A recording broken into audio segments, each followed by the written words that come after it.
Hello दोस्तों, स्वागत है आप लोग के हमारे चैनल आकाश एजुकेशनल के ऊपर। आज के इस वीडियो में पढ़ने वाले क्लास 10th का ज्योग्राफी का चैप्टर नंबर 2 जिसका नाम है लोकेशन एंड एक्सटेंट। इस चैप्टर को स्टार्ट करने से पहले मैं आप लोग को एक बात बता देना चाहता हूं। हमने क्लास 10th का महाराष्ट्र बोर्ड का साइंस पार्ट 1 का 3 चैप्टर ऑलरेडी खत्म कर चुके हैं। हमने उसका एक नया प्लेलिस्ट बना के रखा है। आप उस प्लेलिस्ट में जाके स्क्रॉल करके तीनों चैप्टर्स के वीडियो आप देख सकते हैं और अपना बेसिक कंसेप्ट क्लियर कर सकते हैं। आज के इस वीडियो में हम सीखने वाले 10th स्टैंडर्ड का ज्योग्राफी का चैप्टर नंबर 2 जिसका नाम है लोकेशन एंड एक्सटेंट। तो आइए बिना किसी देरी से आज के इस वीडियो को हम स्टार्ट करते हैं दोस्तों। आज का इस लेक्चर को हम लोग स्टार्ट करते हैं। देखिए, मैं आप लोग का ज्योग्राफी का फर्स्ट चैप्टर फील्ड विजिट नहीं सिखाने वाला हूँ क्योंकि वो पूरा एक कन्वर्जन टॉपिक है, इसलिए उसमें कुछ कंटेंट नहीं है। लेकिन हाँ, उसके जो एक्सरसाइज के जो 5 क्वेश्चन आंसर है वो जरूर पढ़ के जाना, क्योंकि उसमें से हर साल एक क्वेश्चन आंसर बोर्ड एग्जाम में पूछा जाता है। वो भी 4 मार्क्स के लिए पूछा जाता है। पिछले 8 साल के पेपर में एक कंटिन्यू देखा गया हुआ, तो इसलिए 5 पढ़ के जाना, कोई एक तो पूछ ही लेगा। तो आइए चैप्टर नंबर 2 पढ़ते हैं। लोकेशन एंड एक्सटेंट का हम शुरुआत करते हैं। क्या लिखा है? Few hints and the flags of 2 countries are given below. Using them identify these 2 countries. You can easily identify one of them and hope you can easily identify the other 2। यहाँ पे आपको दो कंट्रीज का flag दिया हुआ है। आपको पहचानना है कि कौन कौन से कंट्रीज का फ्लैग है। तो एक को इसको तो सब पहचानते हैं, हमारे इंडिया का है। और ये जो फ्लैग है ये ब्राजील कंट्री का। अब आइए अब दोनों कंट्रीज के कुछ क्लॉज पढ़ लेते हैं। तो क्या है? इंडिया का पहला क्लॉज क्या है? The second largest populated country in the world. Bharat जो हमारा देश है दुनिया में दूसरा सबसे ज़्यादा आबादी वाला देश है। पॉइंट सेकंड क्या है? Famous for species in the world. Bharat एक स्पेसीज के लिए भी पूरी दुनिया में फेमस है। पॉइंट थर्ड क्या है? Cricket is a popular sport है। हमारे भारत देश में क्रिकेट गेम बहुत ज़्यादा पॉपुलर है। अब आइए ब्राज़ील का तीनों पॉइंट कवर कर लेते हैं। तो पॉइंट फर्स्ट क्या है? ब्राज़ील में famous for Samba dance. Brazil देश में एक डांस है जिसका नाम सांबा है। वो हमारे ब्राज़ील देश में बहुत फेमस है, सांबा डांस वहाँ पे। और सेकंड क्या है? Know has the coffee pot of the world. Brazil एक कॉफ़ी पॉट कंट्री भी उसे सब कहते हैं। जो सुबह कॉफ़ी पीते हैं, दुनिया का 20% कॉफ़ी अकेला ब्राज़ील देश एक्सपोर्ट करता है। पॉइंट थर्ड क्या है? Football is a very popular sport here. Brazil country में फुटबॉल बहुत पॉपुलर गेम है। जिस तरीके से हमारे भारत में क्रिकेट बहुत पॉपुलर गेम है, हमारे भारत में क्रिकेट सबको पसंद आने वाला एक ये गेम है। यहाँ पे अभी आप लोग को मालूम होगा कि इस समय आईपीएल का सीजन है, तो इस समय सब मैच देखते हैं। इसलिए हमारे भारत देश में क्रिकेट बहुत पॉपुलर गेम है। अब आइए नेक्स्ट पेज पे चलते हैं। क्या लिखा है? हाँ, एक मिनट, कैमरा ब्लर हो रहा है, एक second. Name of the country थोड़ा आप लोग को दिखेगा, एक मिनट। अब आप लोग को दिख रहा होगा। तो आइए देखते हैं क्या लिखा है। Name of the country Republic of India, मतलब भारत देश अपने आप में आज़ाद है। फिर नेम ऑफ द कैपिटल, तो हमारे भारत देश की राजधानी का है, तो न्यू दिल्ली में है। तो आइए अब उसके थोड़ा आगे का नॉलेज लेते हैं। यहाँ पे क्या लिखा है? India is located in the northern and eastern hemisphere of the earth. It is located in the southern part of the Asian continent. इसका मतलब क्या होता है मैं आपको समझाने की छोटे से एग्जाम्पल से कोशिश करता हूँ। तो आइए देखते हैं कि एग्जाम्पल क्या है। ये देखिए, फॉर एग्जाम्पल आप समझिए, इतना बड़ा एक हम लोग का ये अर्थ है, ये हम लोग का अर्थ है। वहाँ पे लिखा था एशियन कॉन्टिनेंट। यहाँ पे अपना स्थित है। ये पूरा एशियन कॉन्टिनेंट है। भारत कहाँ पे है स्थित? यहाँ पे स्थित है हमारा देश भारत। यहाँ पे अगर आप मैप में देखोगे तो भारत देश हमारा एशिया कॉन्टिनेंट में, वो भी साउथ में स्थित है। इसके बाद इंडियन ओशन, फिर ऑस्ट्रेलिया कंट्री आता है। तो यहाँ पे हमारा देश भारत है। अब भाई आप बताइए भारत कौन से साइड में? तो भाई ईस्ट के साइड में, ईस्टर्न। और भारत किसके साइड में? यहाँ पे क्या क्या आएगा? साउथ आ जाएगा। तो ये कौन सा कॉन्टिनेंट है? एशियन कॉन्टिनेंट है। इसलिए यहाँ पर लिखा गया कि वहाँ लिखा था एशियन कॉन्टिनेंट। अब भैया ये देखो, यहाँ से हेमिस्फीयर गया है। हेमिस्फीयर जो गया है वो अपना नॉर्दर्न हेमिस्फीयर कहते हैं। देखिए ईस्टर्न, ये जो ईस्ट में, इसको ईस्टर्न हेमिस्फीयर तो है, लेकिन यहाँ पे देखिए ईस्ट का हेमिस्फीयर यहाँ से गया है। ये जो ग्लोबल है ईस्ट का हेमिस्फीयर ऐसे गया है। तो बताइए नॉर्थ साउथ, तो ये कहाँ पे आ गया? नॉर्थ में आ गया। ये क्या आ गया? नॉर्थ। इसके लिए यहाँ पे लिखा है कि नॉर्दर्न एंड ईस्टर्न हेमिस्फीयर, मतलब ईस्टर्न हेमिस्फीयर में भी नॉर्थ में है। ये बताने की कोशिश है। तो आइए आगे बढ़ते हैं। With the help of figure 2.1 find the extent of the mainland India. ये आप लोग को एक मैं आप लोग को मैप दिखाने की इंडिया की कोशिश कर रहा हूँ। इसके बेसिस पे आप लोग को ये डिग्री फिल करनी है। मैं आपको डिग्री भी आपको दिख रहा होगा, मैं आपको डिक्टेट कर दे रहा हूँ, अपने टेक्स्ट बुक में लिख लेना। मुझे उम्मीद है कि आप लोग लिख रहे होंगे। तो आइए शुरू करते हैं। Fill in the degree values in degree in blank space 8 degree. देखो यहाँ पे डैश वाला लिखो 8 degree 4 dash north to 37 degree 6 dash north altitudes and between 68 degree 7 dash east to 97 degree to 25 dash east longitudes. यहाँ पे आप लोग map में अगर देखोगे तो ये देखिए ये सब डिग्रियाँ कहाँ से ली गई हुई। तो देखिए ये सब डिग्री मैं अपने घर से नहीं लिया हूँ भाई। यहाँ पे देखिए ये आप लोग का भारत का नक्शा देखिए क्या क्या लिखा है, जम्मू एंड कश्मीर इधर लद्दाख। यहाँ पे आप देखिए इधर देखिए 36 डिग्री नॉर्थ लिखा है, 36 यहाँ पे। तो यहाँ से हमारा देश का सीमा यहाँ पे, तो हमने यहाँ पे क्या रहेगा 37 डिग्री 37 डिग्री। या हमने तो यहाँ से लिख लिया, लेकिन 6 तो क्वेश्चन में लिखा था। और क्या, और देखिए आप लोग को मैं और भी एक एग्जाम्पल देता हूँ। यहाँ पे आप लोग को एक केरला राज्य दिख रहा होगा। यहाँ पे देखिए केरला एकदम इस लाइन से सटा हुआ था, 8 डिग्री है, इसलिए वहाँ पे 8 डिग्री 4 डैश था। अब देखिए यहाँ पे आप देखिए गुजरात को देखिए, गुजरात के पास आप लोग को एक लाइन दिखेगी। यहाँ पे देखिए 68 डिग्री ईस्ट लिखा है। रुको मैं आपको थोड़ा सा कैमरा छोटा करके दिखाने की कोशिश करता हूँ। एक सेकेंड दोस्तों, एक सेकेंड। देखिए ये गुजरात है, यहाँ पे आपको कुछ लिखा है 23 डैश 30 नॉर्थ, लेकिन सीधा इसके पैरेलली देखिए 68 लिखा था, इसके लिए यहाँ पे 68 आ गया। अब चलते हैं हम अरुणाचल प्रदेश के बॉर्डर के साइड। ये देखिए यहाँ पे अरुणाचल प्रदेश लिखा है। अब फिर इसके एकदम पैरेलली देखिए 96 यहाँ पे, तो यहाँ पे 97 होगा। मतलब ये हमें क्या दर्शाता है, ये जो डिग्रियाँ यहाँ पे लिखी है, अगर आप ग्लोबल में जाके अगर ये 8 degree 4 dash north to 37 degree 6 dash north, अगर 68 degree 7 dash east to 97 degree 25 dash लिखोगे तो आपको सीधा मालूम पड़ जाएगा कि हमारे भारत देश का क्षेत्रफल कितना लंबा है। ये मतलब इस कोड वर्ड में याद रखा जाता है। तो आइए आगे बढ़ते हैं। Indira point is the southern most point tip of the India. It is located 6 degree 45 dash north parallel. अब आप लोगों को मालूम होना चाहिए कि इंदिरा पॉइंट कहाँ पे। देखिए यहाँ पे क्या लिखा है, अंडमान एंड निकोबार आइलैंड। तो ये देखिए Indira point INDIRA Indira point, मुझे दिख रहा होगा, यही इंदिरा पॉइंट है। फिर क्या है, observe figure 2.1 identify the countries and water bodies around India and complete the table in your notebook. यहाँ पे आपको टेबल दिया हुआ है, इसको आप लोग मतलब इस मैप से जो इंडिया का मैप है उसको आपको देख के फिलअप करना है। तो यहाँ पे क्या लिखा है कि आप ईस्ट नॉर्थ वेस्ट साउथ, उसके मतलब भारत के चारों कोने, मतलब ईस्ट वेस्ट नॉर्थ साउथ में जो भी देश हो या जो भी नदी हो या जो भी समुद्र, नदी नहीं जो समुद्र हो, सब आप लिखना है। तो मैं आपको डिक्टेट कर दे रहा हूँ, आप लिख लीजिए। पहला क्या लिखा है, ईस्ट।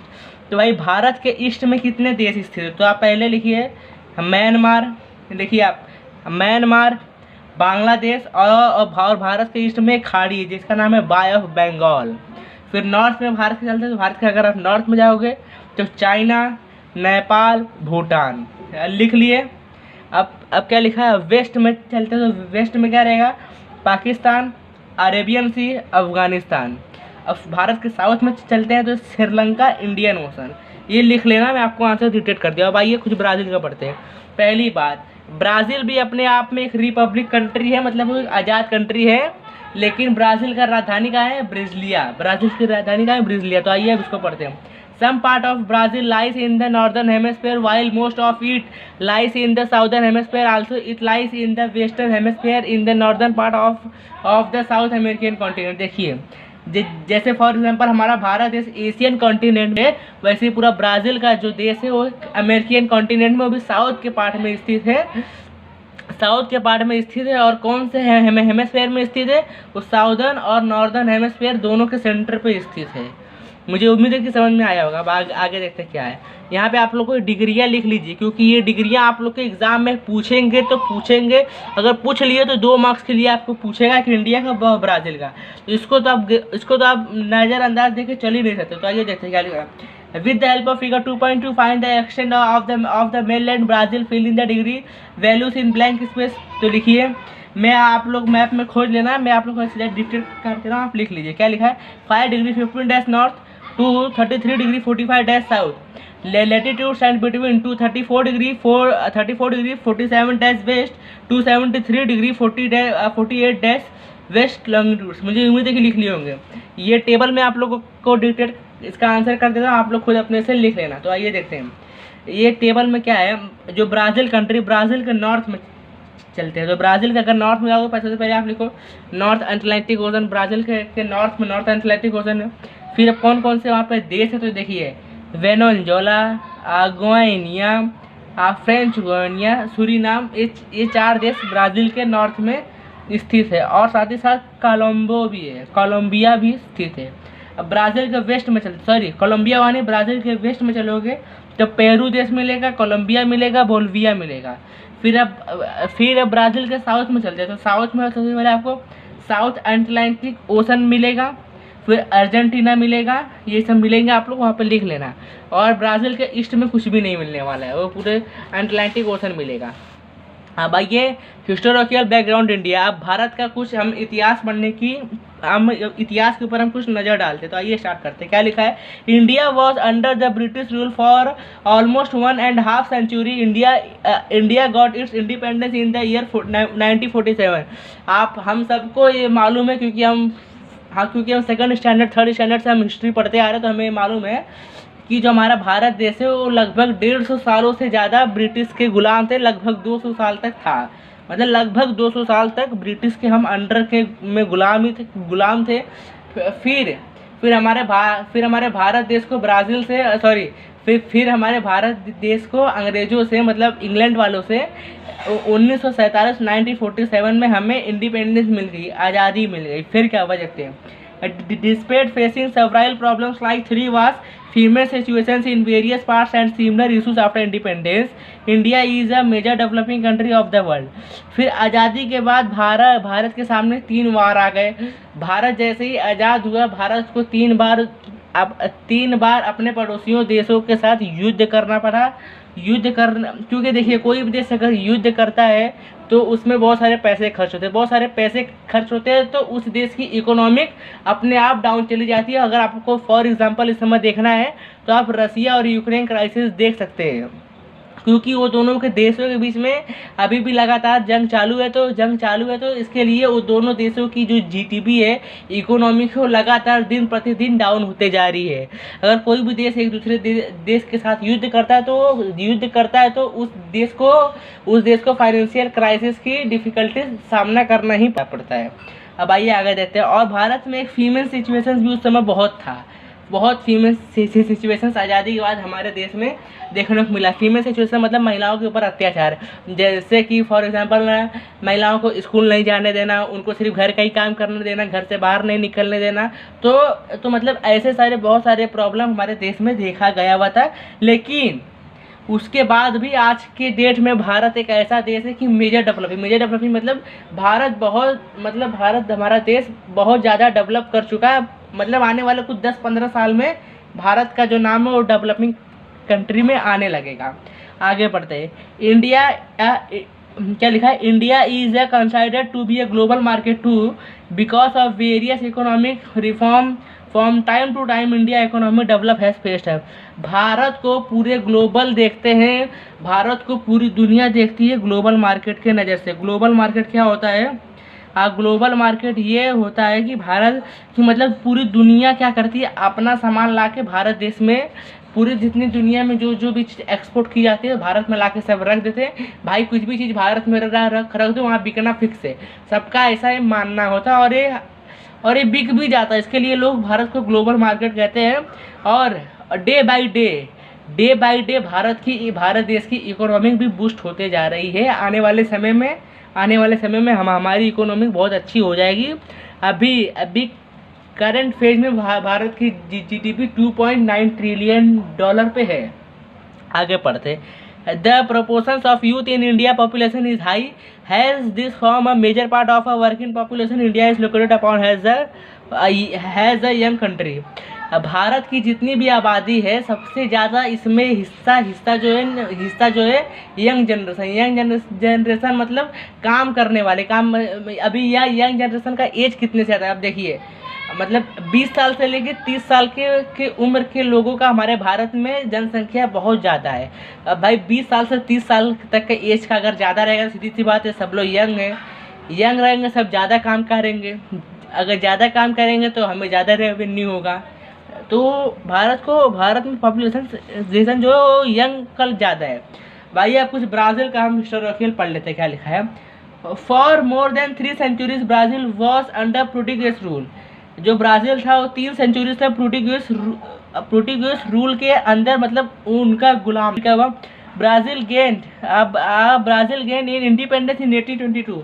ब्राज़ील देश जो था वो 1822 में आज़ाद हो गया। फिर from 1930 to 1985 for more than a half century it was under populist military government. फिर क्या हुआ, 1930 से लेकर 1985 तक ब्राज़ील में वहाँ की सरकार नहीं शासन की, वहाँ की जो सेना थी वो शासन करती थी, जिसे हम मिलिट्री गवर्नमेंट कहते हैं। देखिए मिलिट्री गवर्नमेंट क्या होता है, इसको आप थोड़ा समझिए। मिलिट्री गवर्नमेंट ये होता है, जैसे फॉर एग्जांपल आप भारत पकड़ लीजिए। भारत में अभी करंट प्राइम मिनिस्टर जो हमारे नरेंद्र मोदी जी हैं, अभी जैसे देख लिए, अभी हमारे यहाँ हर 5 साल पे लोकसभा का इलेक्शन होता है। हम लोग वोट देते हैं किसी एक पार्टी को, फिर उस पार्टी से कैंडिडेट चुन के प्राइम मिनिस्टर, मतलब हमारे द्वारा, मतलब इसमें क्या हमारे देश में होता है, हमारे द्वारा चुने जाने वाली सरकार से कोई एक व्यक्ति प्राइम मिनिस्टर, मतलब हमारे द्वारा ही प्राइम मिनिस्टर चुना गया हुआ है। लेकिन अभी जो हमारी जो भारतीय सेना है, सिर्फ एग्जांपल के लिए भाई, इसको कोई सीरियस में मत लेना।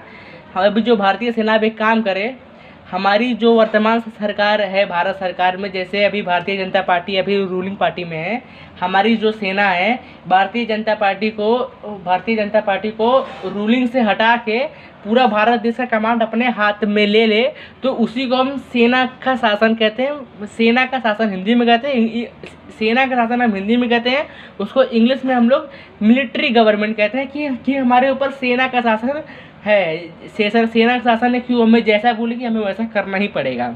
अब आगे पढ़ते हैं। It has overcome global financially difficulties in the late 20 centuries. Brazil देश को 20वीं सदी में बहुत सारा ग्लोबल फाइनेंशियल क्राइसिस देखना पड़ा था। आगे बढ़ते हैं। Brazil is seen as contributor to economic growth of the world and an import market in the future. मतलब देखिए इसका ये मतलब होता है, ब्राज़ील को जो पूरा विश्व है वो उसको फ्यूचर मार्केट के जैसा देखता है। जिस तरीके से भारत आज के डेट में करंट मार्केट है, ग्लोबल मार्केट है, कि कुछ भी सामान आप इंडिया में लेके आ जाइए 100% बिकना कन्फर्म है, तो उसी तरीके से ब्राज़ील को लोग देखते हैं कि अभी 2022 चल रहा है, 2040-45 तक आते आते ब्राज़ील दुनिया के लिए ऐसा मार्केट रहेगा कि कुछ भी अपने देश का सामान ब्राज़ील में रख दो तो उसको बिकना 101% है। 2040 तक हमारा भारत देश भी एक्सपोर्टर की गिनती में आएगा। अभी तो हमारा भारत देश इंपोर्ट में, मतलब इंपोर्ट में जो इंपोर्ट भारत करता है, अभी उसमें काफ़ी गिरावट देखने को मिला है। लेकिन 2040 तक भारत का नाम भी एक्सपोर्ट कंट्री में कहीं ना कहीं रहेगा। तो लोग ब्राज़ील को कैसे देखते हैं, फ्यूचर मार्केट के नज़र से देखते हैं। ये उम्मीद है कि आप लोग को ज्योग्राफी का chapter number 2 location and extent समझ में आया होगा कि वो चैप्टर क्या कहना चाहता है, और आपके एग्जाम पॉइंट ऑफ व्यू भी ये चैप्टर इंपॉर्टेंट है, लेकिन उतना नहीं, फिर भी इंपॉर्टेंट। 2-3 मार्क्स के इस चैप्टर से क्वेश्चन हर साल बोर्ड एग्जाम में पूछे जाते हैं। तो इस चैप्टर को सिर्फ आपको रट्टा मत मारना, सिर्फ थोड़ा सा देख लेना, आप लोग को खुद रिवाइज हो जाएगा। अगर आप लोग को इस चैप्टर से कुछ भी डाउट हो, या तो आप हमें कमेंट बॉक्स में पूछ सकते हो, या तो हमारे डिस्क्रिप्शन में इंस्टाग्राम और टेलीग्राम चैनल का लिंक है, वहाँ जाके आप हमसे पूछ सकते हो। अब हम मिलेंगे कल नेक्स्ट वीडियो के साथ, उसमें हम सीखने वाले चैप्टर नंबर 3 जिसका नाम है फिजियोग्राफी एंड डिजाइन। मिलेंगे कल दोस्तों, तब तक के लिए जय हिंद।